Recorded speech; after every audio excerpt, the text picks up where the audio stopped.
Lesson 7, Part 1, Building YouTube Videos. There are many ways to build YouTube videos. Here's one way I will show you in this lesson. After you get a good idea on building the YouTube video, on later lessons, we'll get into a few more ways. So let's take a look at one way. The first way is when you have a video that you wanted to share the YouTube video and integrate that to your Apple app. This is what you do. So you would go to your web browser, open up your web browser. In the web browser, go to any of your YouTube library or YouTube video, and you would go to down to where it says here, go to share, go to embed, and in embed, just copy this URL right here. Just copy this here. When you copy that, you want to make sure you have that part that says http://.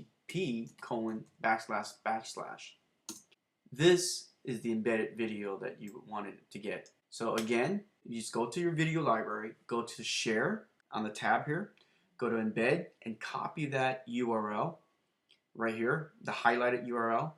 And when you paste it, just make sure you have HTTPS or HTTP, depending where the server is storing SSL or non-SSL. So once you copy this here, then you would open up your Xcode, and I'm going to walk you through the whole step on how to add this video in. So let's go and open up Xcode project. This is one of my Xcode project, and I just go to the viewcontroller.m. We're going to start off by declaring the video object underneath the super view did load. So you type this command here. We're going to start off by declaring the video object, ns string. And in the ns string, we're going to create an object called video URL. And I'm going to put that at quotation. And remember what we did, the video that we copied. We copied this embedded file. We copy that and we paste it here. And we're going to close it with a quote and then a semicolon, enter. And that's the first thing we did. I would normally put a little comment on each line of codes so that it's just a better way of keeping track of objects. So this is the step one right here. Step one would be you declare the interface for this object, okay? Basically, you're telling the computer that there is a video URL right here that contains the video location. So that's one way. That's step one. Step two is you have to make a layer so you can put your video object on there. So what we do is we use a UI web view, and a web view is basically a class or a layer that is to embed the web content in your app. And again, it just builds a layer for the video YouTube, okay? And that's the step two. Step three, and the step three is you're going to use an NSURL object. That object is to link a URL to the location of a resource on a remote server. That's all it does. In plain English, basically it tells the compiler that is the location of the link. And those are the three steps.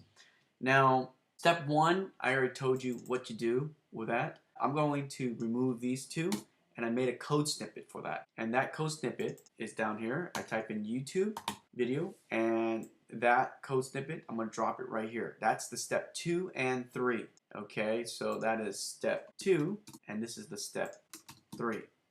Now, I want you to pay close attention to this. I'm going to just go ahead and clean up the code a little bit, make it spread out, make it look nice. There it is. Keep in mind, I do this so that I align my sentences, my object in a certain way I can see better. Now pause this video and copy the code snippets from step 1 to step 3. Then put these 3 steps into your app. Try this in your Xcode project and see the results. Now pay close attention to this frame CGRect make in this sentence here, because it will need to be changed from one device to another device. I will explain to you on the next lesson, 7 part 2. Let's run this first and see the results we got so far. Click on the play button at the upper left hand corner of the screen right here. when you press play, so there it is. We just built the first YouTube video in this lesson. To add a little more complexity to the next lesson, we have to ask this question. What if we have multiple devices, like having a universal app for the iPhone and then iPad, iPhone standard, and also iPhone Retina, and the iPad standard, and also the iPad Retina. Each one of those conditions on the CG Rect make, which is right here, this coordinate here, the X and Y, the width and height, must be different. So on the next lesson, 7 part 2, building a YouTube video on a universal app or on a universal device, I will explain to you about how to do this. And if you like this video, please give me a thumbs up on the lower left hand corner of this video. Please subscribe, and I'll be sending you my lessons on Swift Xcode for beginners. I'm still working on this video lesson series, and once I am done, I'll be sending it to you in the subscription. And this Swift Xcode for beginners is only going to be those who subscribe. Thanks for watching my video.